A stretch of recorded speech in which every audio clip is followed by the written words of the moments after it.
নাইরা lime বাংলাদেশের চলচ্চিত্রের নতুন জনপ্রিয় সেক্স সিম্বল, আইটেম গার্ল এবং অনেক বিজ্ঞাপনের মডেল।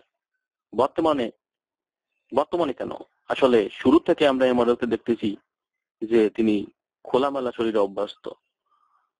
এই মডেলকে আমরা হয়তো অনেককে ফুডপান্ডা গার্ল হিসেবে চিনি, কারণ তিনি ফুডপান্ডার বিজ্ঞাপন করতে এমন নাটকীয় একটা শর্ট ডায়লগ দিয়েছিলেন যেটা কেউ বলেনি, ফুডপান্ডা।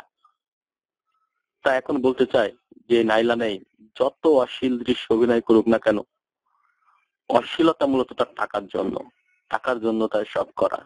সম্মানের চেয়ে সে টাকাটাই বেশি মূল্য দেয়। এটা বর্তমানে বোঝা যাচ্ছে তার ফেসবুক পেজে 50 টাকা, 100 টাকা, 500 টাকার বিনিময়ে যখন বিভিন্ন বাজে বাজে লিঙ্ক পোস্ট করে, কিভাবে মেয়েদের স্তন বড় করা যায়, কিভাবে মেয়েদের পাছা বড় করা যায়, কিভাবে মেয়েদের অমুক করা যায়, কিভাবে সেক্স করবেন অধিক সময়, এ জাতীয় অনেকগুলো অশ্লীল পোস্ট এই নাইলা নাইম তার ফেসবুক পেজ থেকে করে যাচ্ছেন। মূলত কিছু টাকার জন্য তিনি এসব বাজে বাজে চটি সাইট গুলোকে প্রমোট করতেছেন।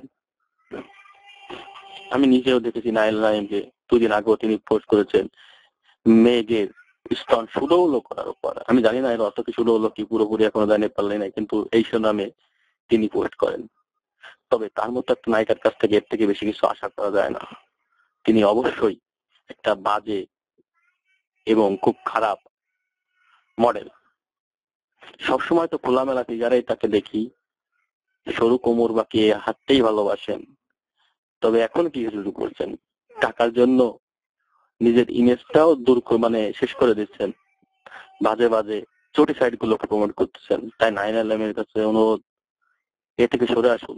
ছবিতে অভিনয় করতেছেন করুন, নাটক করতেছেন করুন, আইটেম গান হিসেবে নাচ গান করতেছেন করুন, মডেলিং করতেছেন করুন, সবকিছু একটা স্ট্যান্ডার্ডই বজায় রাখুন। এমন বাজে কিছু করবেন না যেটা জনগণকে বিভ্রান্ত করে, আর ফেসবুকের পরিবেশটাকে নষ্ট করবেন না। ভালো থাকবেন আর এই কথাটা মনে রাখবেন।